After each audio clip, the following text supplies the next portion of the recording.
আসসালামু আলাইকুম, সবাইকে স্বাগতম জানাচ্ছি লিন এগ্রোর আরো একটি নতুন ভিডিওতে। 2-3 দিন যাবত আমাদের পাটের জাগ চলে আসছে, কিন্তু সেটা ধোয়ার জন্য যে লোকবল প্রয়োজন সেইটাই আমি ম্যানেজ করতে পারতেছিলাম না। তার কারণ এখন কিন্তু প্রচুর পরিমাণে কাজের চাপ আমাদের এলাকাতে, একদিকে ধান লাগানো আর একদিকে পাট ধোয়া। তো সবকিছু মিলিয়ে আসলে লোকজন যদি কম থাকে তাহলে কিন্তু এই সমস্যাটা হয়। আর এই সিজনাল সময়ে কিন্তু লোকের পর্যাপ্ত অভাব, তার কারণ গ্রাম অঞ্চলে যারা বসবাস করে ম্যাক্সিমাম মানুষই কিন্তু এই আবাদ বা বিভিন্ন ফসলের সাথে জড়িত, যার কারণে যার যতটুকু ক্ষমতা আছে তার থেকে বেশি যখন কেউ আবাদ করে বা বেশি ফসল উৎপাদন করে তখন কিন্তু তার নিজের পক্ষে কিন্তু সেই সবগুলো কাজ করা সম্ভব হয় না। বিধায় সেই রকমই কেস আমাদের ক্ষেত্রেও ঘটেছে যে আমরা যতটুকু পারবো, আর আমরা বাসাতে আমি আর বাবা যেহেতু থাকি, সেই ক্ষেত্রে আমাদের দুইজনের পক্ষে কিন্তু এই পুরো কাজগুলো করা সম্ভব হয় না। এর আগের ভিডিওতে কিন্তু আমি দেখিয়েছিলাম যে আমরা পাটগুলো জমি থেকে কেটে সেগুলো নিয়ে এসে আমরা সেই জাগটা দিয়েছিলাম। তো সেই জাগটা এখন চলে আসছে। তো যাই হোক, অনেক চেষ্টা করার পরে আজকে আমাদের লোকজন আমরা ম্যানেজ করতে পারছি। তারা সকাল সকালে চলে আসছে, তার কারণ আমাদের এখানে কাজের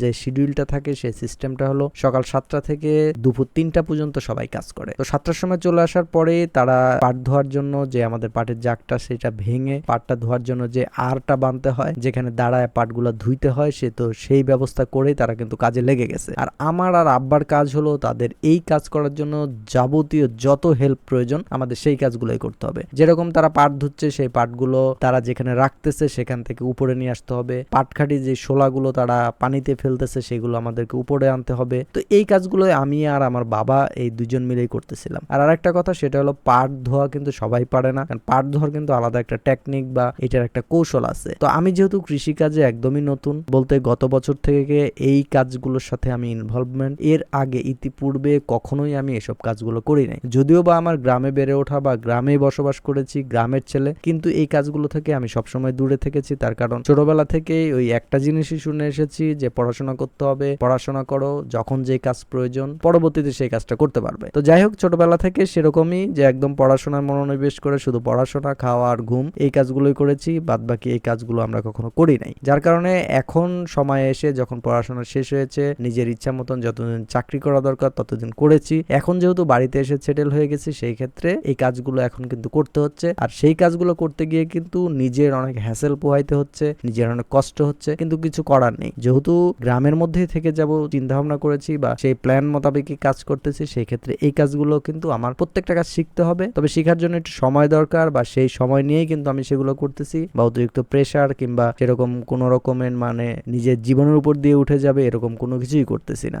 গত বছর পাট কাটা থেকে পাট নিয়ে আসা এবং পাট ধোয়া প্রত্যেকটা কাজ কিন্তু আমরা যে লোকজনগুলো নিয়েছিলাম তাদের সাথে আমি করেছি। আর এই বছরও একদম সেম ভাবেই কিন্তু আমি করে আসতেছি। এই 2 বছরের অভিজ্ঞতা থেকে আমি এতটুকুই বলতে পারি, এই পাটের ফসল ফলানো থেকে শুরু করে একদম এটা বিক্রি করা পর্যন্ত যে কাজগুলা, প্রত্যেকটা কাজই অনেক কষ্টের কাজ। তো যাই হোক, কিছু তো করার নাই, কৃষক মানুষ, সেই ক্ষেত্রে সব কাজই করতে হবে।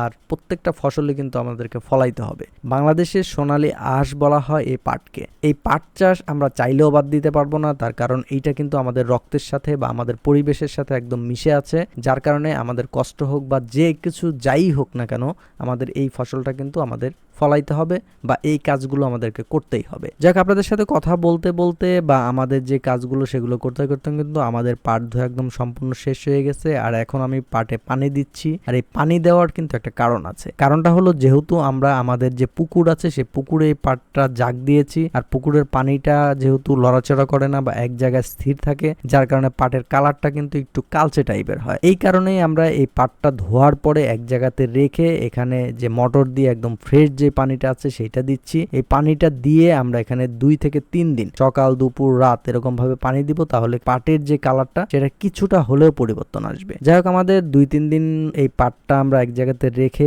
পানি দেওয়া শেষ করেছি। এখন এই পাটটা আমাদেরকে রোদে শুকাইতে দিতে হবে, আর সেই শুকাইতে দেওয়ার জন্য আমাদের আর বাঁধতে হবে। এক কথায়, এই পাটের যে হাতাগুলো আছে এগুলো ঝুলায় যেহেতু আমরা শুকাবো, সেই ক্ষেত্রে আরটা রেডি করতেছি এই আরের মধ্যে এই পাটটা ঝুলিয়ে শুকানোর জন্য। আমাদের আর বাঁধা একদম সম্পূর্ণ সম্পূর্ণ কমপ্লিট হয়ে গেছে। এখন এই পাটগুলো আমরা এক এক করে এভাবে লম্বা করে লেড়ে দিচ্ছি। আর এইটা একদম এটা শুকানো পর্যন্ত কিন্তু এটার আরো অনেক কাজ আছে। এটা যখন হালকা শুকাবে তখন এটাকে উল্টায় দিতে হবে, এরপরে এটার আগা বাঁধতে হবে। দেন এটা যখন একদম সম্পূর্ণভাবে প্রস্তুত হয়ে যাবে, একদম সম্পূর্ণ শুকিয়ে যাবে, তখন কিন্তু আমাদেরকে আটি বেঁধে এটা বাজারজাত করতে হবে। তো আজকের ভিডিওটা মূলত এই পর্যন্তই। পরবর্তীতে পাট আমি কত টাকায় বিক্রি করি বা পাট চাষে আমার কত টাকা লাভ হলো নাকি লস হলো, এই বিষয় নিয়ে আমি অবশ্যই একটা ভিডিও বানাবো। তো যারা তখন ধৈর্য ধরে আমার ভিডিওটি দেখছেন তাদেরকে অসংখ্য ধন্যবাদ। দেখা হবে আবার পরবর্তী ভিডিওতে।